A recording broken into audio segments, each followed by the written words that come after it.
Helmet নোহোৱাকৈ কোনো permission নোহোৱাকৈ বহুত মটৰচাইকেল আদিৰ শোভাযাত্ৰাও কৰিছিল।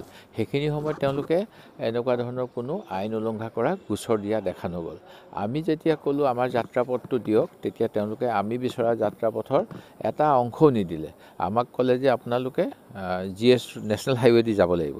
নেশ্যনেল হাইৱেটো আপোনালোকে জানে তাতে একোৱেই নাই। তাতে আমি মানুহৰ লগত যিটো জনসম্পৰ্ক কৰিব বিচাৰিছিলোঁ গুৱাহাটীত আমি কোনো ধৰণে জনসম্পৰ্কই কৰিব নোৱাৰিম।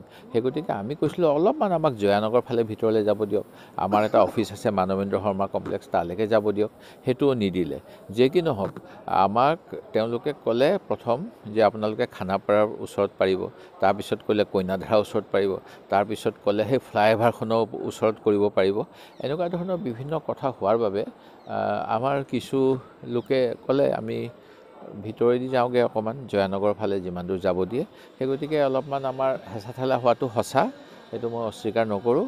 আৰু আমাক কাউণ্টাৰ দিবলৈ আকৌ সেইদিনাখন কোনো ধৰণৰ পাৰ্মিশ্যন নোহোৱাকৈ, মিউনিচিপালিটিৰ অনুমতি নোহোৱাকৈ স্বচ্ছ ভাৰত অভিযান লগাই দিছিলে সেইখিনি অঞ্চলতে, আমি যিটো ৰাস্তা দি যাম বুলি কৈছিল, যাতে বিজেপি কৰ্মীসকলে ঝাৰু, এটা খুব ধুনীয়া ৰাস্তা, যিটো ৰাস্তাত IAS অফিচাৰসকলে ডাঙৰ ডাঙৰ মানুহবিলাকে ৰাতিপুৱা মৰ্ণিং ৱাক কৰি থাকে। সেই ৰাস্তাটোত স্বচ্ছ ভাৰতৰ কোনো প্ৰয়োজনেই নাছিলে।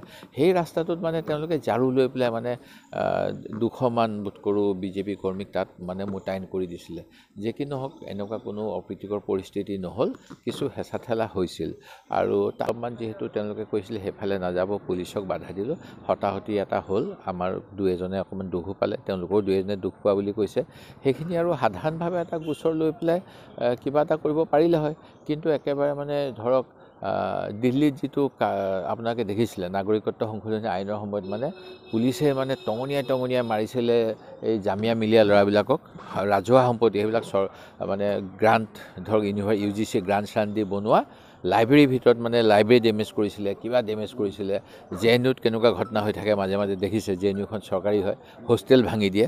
তেনেকৈ ভঙাৰ যিটো পুলিচে ভাঙিলে পুলিচৰ ওপৰত কোনে ডেমেজ টু পাব্লিক প্ৰপাৰ্টি আইন লগাব। আমি একো ভঙাই নাই, আমাৰ ওপৰত এনেকুৱা ধৰণৰ জামিনবিহীন ধাৰা কিছুমান লগাই দিছে, যিটো সম্পূৰ্ণ আক্ৰোশমূলক। আৰু এইবিলাক কৰি পেলাই তেখেতসকলে আমাৰ মনোবল ভাঙিবলৈ চাইছে, আমাৰ নেতাসকলক হাৰাশাস্তি কৰিব বিচাৰিছে। সেই গতিকে এইটো দুৰ্ভাগ্যজনক। মই আৰু বিশেষ কি ক'ম, মাতিছে তেওঁলোকে, নিশ্চিতভাৱে আমি যাব লাগিব, কথাখিনি ক'ব লাগিব।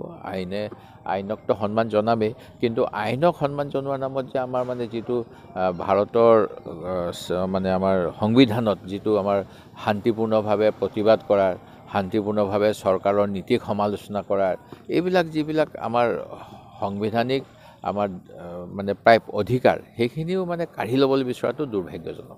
মোৰ নিজৰ গেৰাণ্টি দিব পাৰোঁ। মোৰ আজি পুৱা মায়ে ফোন কৰিছিল মোক।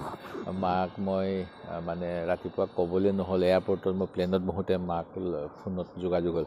মায়ে কৈছে তই প্ৰয়োজন হ'লে অকলে থাকিবি, একো জাগা নহলাবি। মইতো মা কথা শুনিবই লাগিব।